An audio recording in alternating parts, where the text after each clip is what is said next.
What is up, you guys? Thanks so much for clicking on this video. I am about to flat iron my hair, and I figured, why don't I chill and just catch up with you guys? So that's what I'm doing. It feels really weird because I'm using it inverted, because my husband was like, why don't you do it so you can like read your background? And I'm like, I mean, I guess that would probably make more sense, but it's like, it's so weird filming like this, but it is what it is.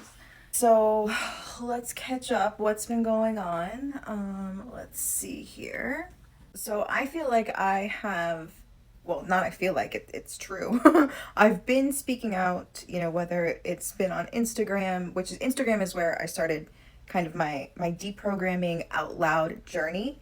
And I really came to the internet, as I've explained to you guys before, but quick little recap, coming with this like cannabis plant medicine vibe, all pathways, like embrace all pathways, whatever it takes.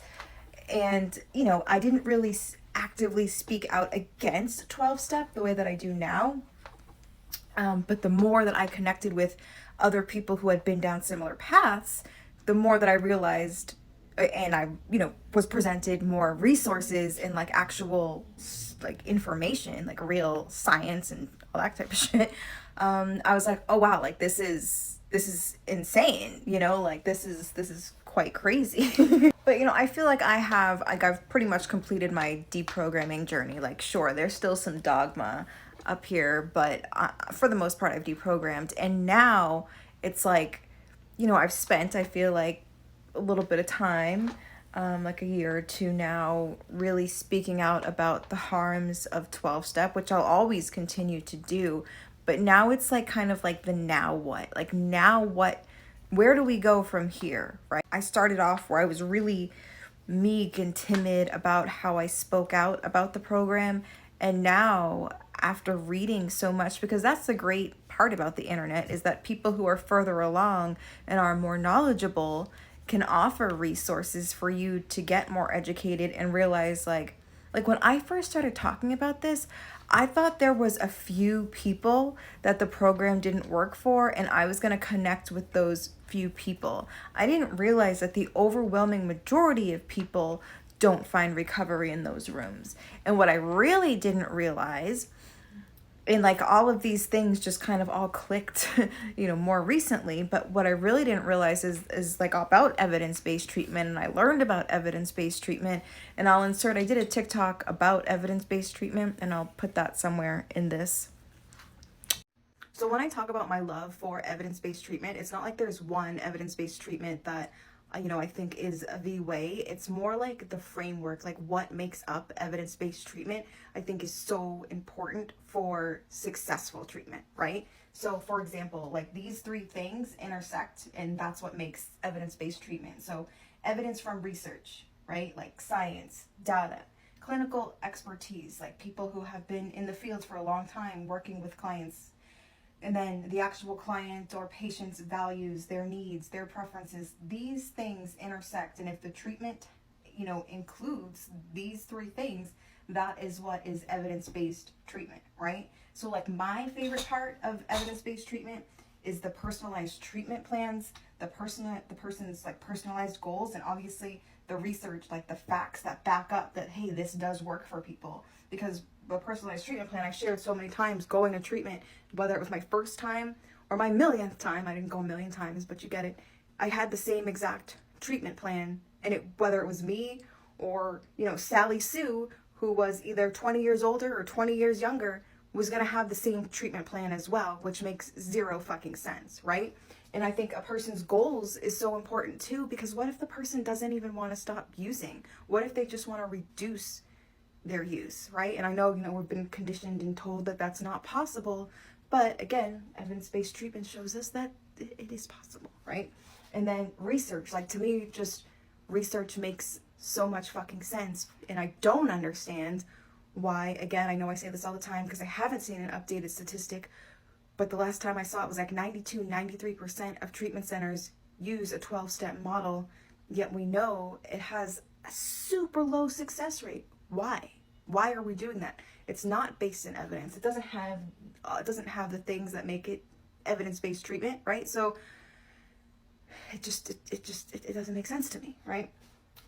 Here are some examples of evidence-based. So harm reduction based on evidence, medicated assisted treatment, motivational interviewing, CBT, family behavior therapy, things like housing first, getting people a stable place to live first before we start attacking. We always want to, dangle services in front of people. Well, you gotta get sober first, versus, maybe let's try to help them out first, get them to a good stable place before we take away their main coping mechanism. So that's what I mean when I'm talking about my support of evidence-based treatment. It's really my support of these three things intersecting, and any sort of treatment that follows that, I'm a fan of.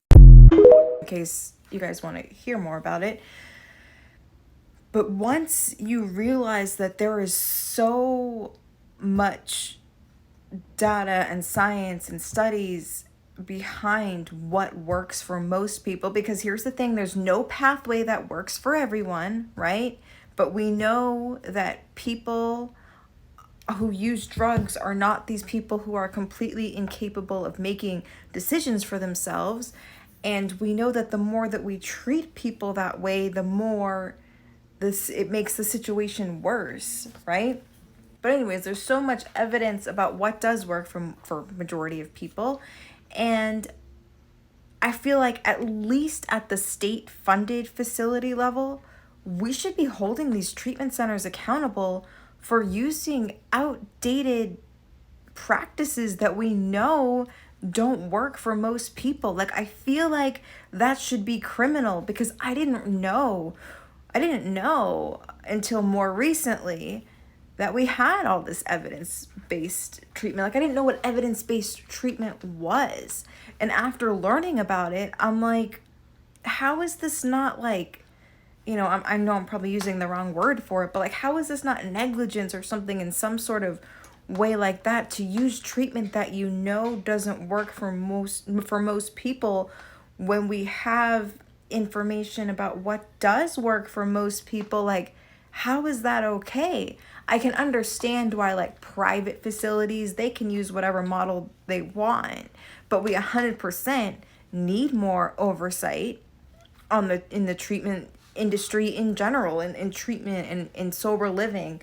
So I really, I don't know how I'm going to, but I really want to get involved in some sort of, like, I don't even know what it's called, but some sort, like, to help take some action to have more evidence-based treatment, and to have more accountability and oversight in these treatment facilities, and in the information that they give out to their patients, to their patient's family, because I know what it's like to not only, get stuck in that cycle myself, but to also have my parents, where they get sucked into this lifestyle of constantly making sure I'm somewhere in some sort of facility, because they're convinced to allow me to stay in their home while I'm trying to get my life back together is to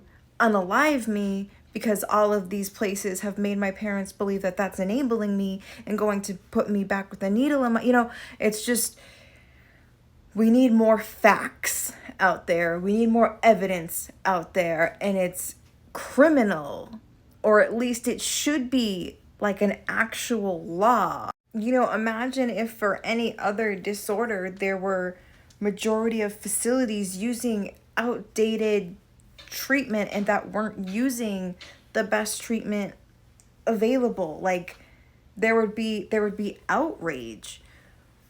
But with substance use disorder and the treatment that goes with that, people don't even know enough about it to be outraged. People don't know that these practices and all of these things and the way that we treat people, they don't realize that is like factually untrue. Like, the way that we are dealing with people and the practices that we're using to quote unquote help these people, we have evidence to show that this is not the way that works for most people. Sure, there may be some people who have found it, but we're talking about multiple clinical studies and people like evidence-based treatment. There's a lot that goes into it, and why are we not using that?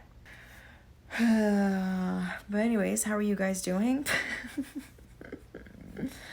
It's very hard to flat iron my hair with this inverted because I'm so confused about where I'm at on my head. I hope that you have a fabulous week, and I'm gonna try to upload again soon, but I know I suck at staying consistent with this too. Consistency is not my thing, but I'm very much like yearning for it, you know? Like the way that I used to want sobriety when I like kept using, like I wanted recovery and like, you know, all that shit. That's how I feel about like the ability to be consistent. But if I was able to stop shooting heroin, I should be able to stay consistent with just building these habits. And so far, no. But, you know, gotta keep on trying. And I gotta just, I don't fucking know. I don't know. But I hope that you guys have a great day, and I'll talk to you next time.